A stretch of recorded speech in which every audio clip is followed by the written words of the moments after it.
السلام عليكم ورحمة الله تعالى وبركاته. نفتبي في لباب بلجنا موب في لجنة الإسلامية فولي كواتو فولي أنا كسكرو فولي سومرينا. الحمد لله رب العالمين. أمي زيارة الحج الفتي تال إديسون 2022. زيارة تاكو بي سبا أني ورونا دي فلنيه.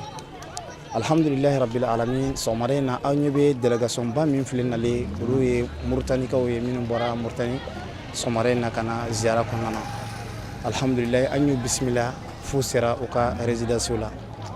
حكمو كنا ما يبقى برا من بيكا كي سومرينا زيارة كنا وهي لبني كدونهم بسم الله سومرينا دونا من برا يرجعنا كابلا جرين بسم الله دلغاسون فمو فننا أبلا جرين بسم الله سومرينا نيرو دي سال كنا مغرا كنا أنا كرمو خليفة شارون أحمد هادي تال شارون أحمد هادي تال بيتي من بابلو كانيسي بموي جمعني لاني جمن بابلو كانيسي فاكوني برا منك نعنا كرمو شارون هادي تال alama adayro sumaya ali nana ko o jigin fana de continuer ko jigin sementia fukana bila alhamdulillah rabbil alamin o taranyina ziara mamunu nana yoro janna amba fuko bila jinen bismillah lendo inshallah tare ko nalila anya dunon bismillah amba fuko tare o nalila o bismillah lendo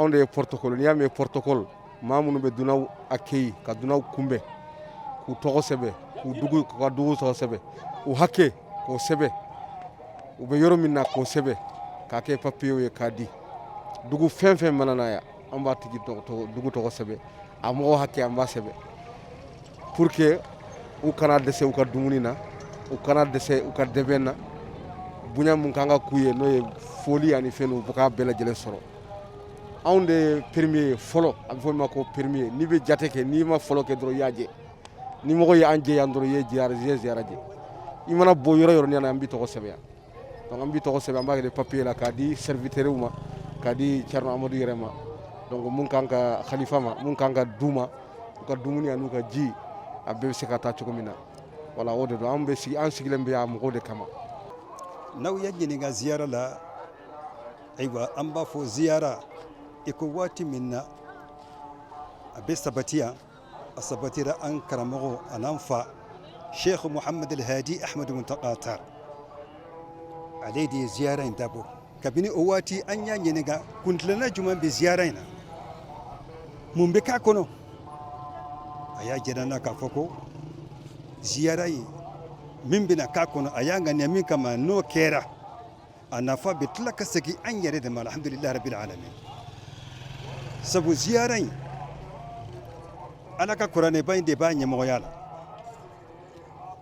ka duni kele be faranyo anka ala yare jati kama kene kelenka anka kurane ta anka nyesi alama hamina ko femfem banna anka nyana maya kono anka nyana anka lahara ko makasi alala wode be ka kono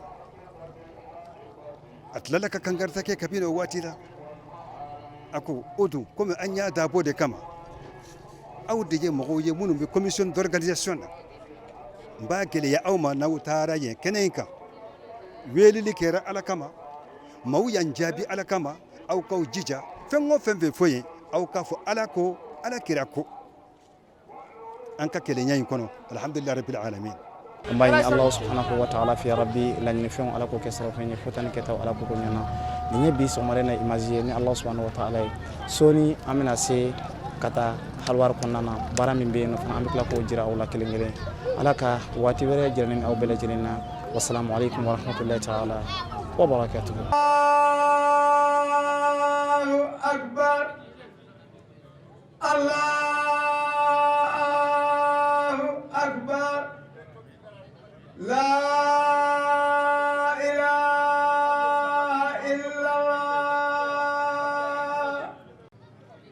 أشهد أن لا إله إلا الله أشهد أن محمدا رسول الله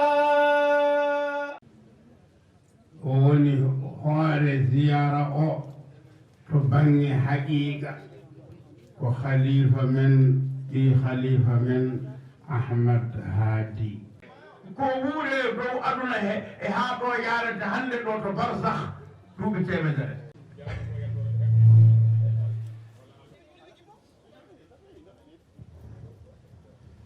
Allahu akbar.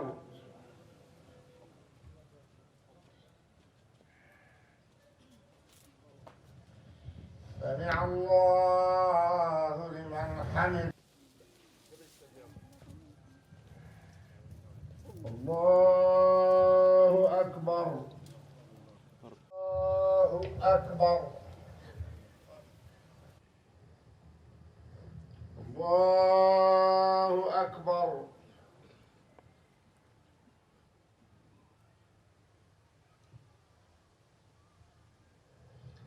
سمع الله لمن حمده. الله أكبر. الله أكبر.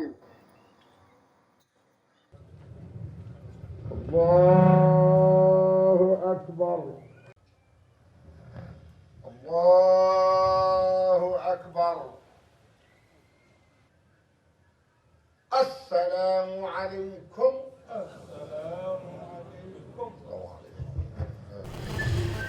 J'ai salué le califat qui nous a invités et qui n'a cessé d'œuvrer pour le bonheur de la population de Nioro et pour le bien-être des Maliens de façon générale.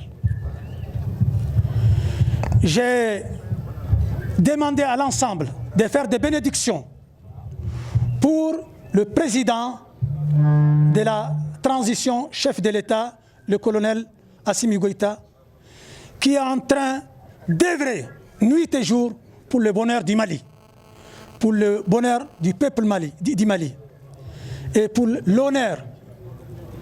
Et que ce que nous sommes en train de traverser, gouvernement et État du Mali, n'est autre qu'un combat engagé contre des Maliens dignes de l'être, contre des Maliens qui ont décidé de défendre l'intérêt du Mali et défendre l'intérêt du peuple du Mali. Et aujourd'hui, le Mali, dans son ensemble, est derrière son président, derrière son gouvernement, parce qu'ils ont su qu'ils sont en train de défendre la cause malienne, la dignité, la liberté et la souveraineté du Mali, et qu'ils sont prêts à se sacrifier pour ça. يا أيها الذين آمنوا أطيعوا الله وأطيعوا الرسول وأولي الأمر منكم. كفر كوي من جاء أدنى على مكوكا. يا غاني بوليتيك هاي نوك. كونن إنن بابدا كلا لام دارين حالة تنبيه لكو بوليتيك. سايين كي حالة مكوكا أردنا ما يدو أدير كونول إنن يننا. سوتاي أدير كونول أردنا ما يدو حالة كاتو هكون هتا كبوانه. تون إنن فوين يلامه.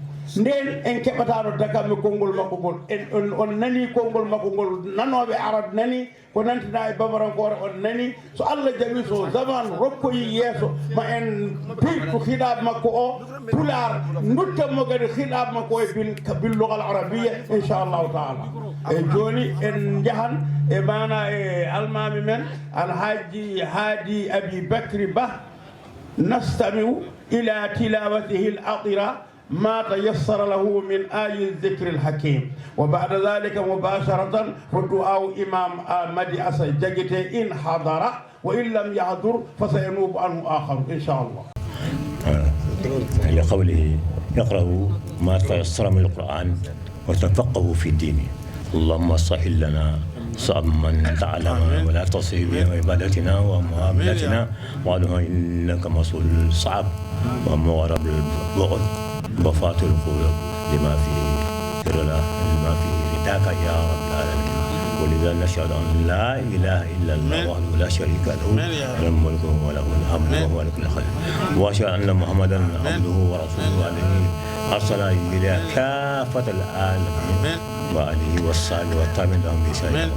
وبعد أيها الوفود نعبركم في بلدنا هذا وهو بلدكم أيضا مرحبا بكم مرحبا بكم وصلى الله لجميع امورنا وتولى جميع عادياتنا بحرمه عزتك وعزه الله وحرمه النبي محمد صلى الله عليه وسلم. otoramba ini Allah taala fini jarai ala ka ke jara fula ala kana ke anga jar labai aba fo cogo di ko ndale tigin ko ya dai fana law zurtana la wajadtana dhifun wa arrahmanir rahim alhamdulillahi rabbil alamin arrahmanir rahim maliki yawmiddin iyyaka na'budu wa iyyaka nasta'in اهدنا الصراط المستقيم صراط الذين أنعمت عليهم غير المغضوب عليهم ولا الضالين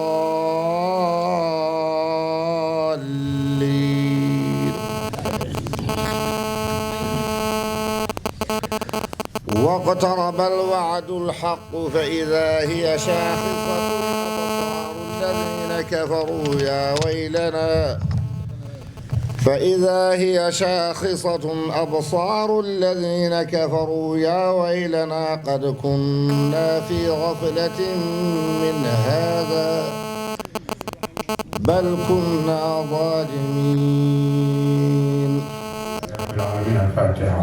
والهادي إلى صراطك المستقيم وعلى آله حق قدره ومقداره العظيم سبحان ربك رب العزة عما يصفون وسلام على المرسلين والحمد لله رب العالمين.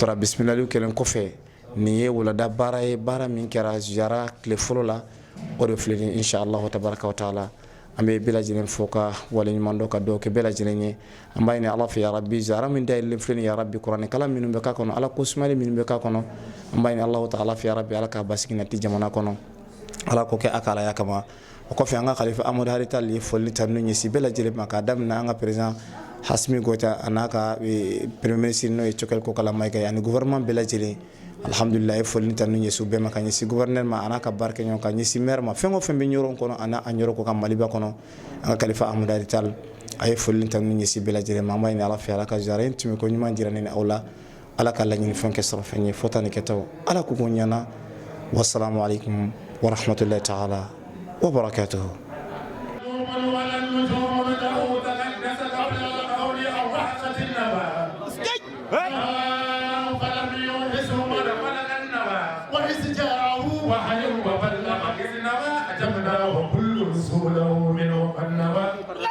فالرب معدوم ولا النجوم مرجع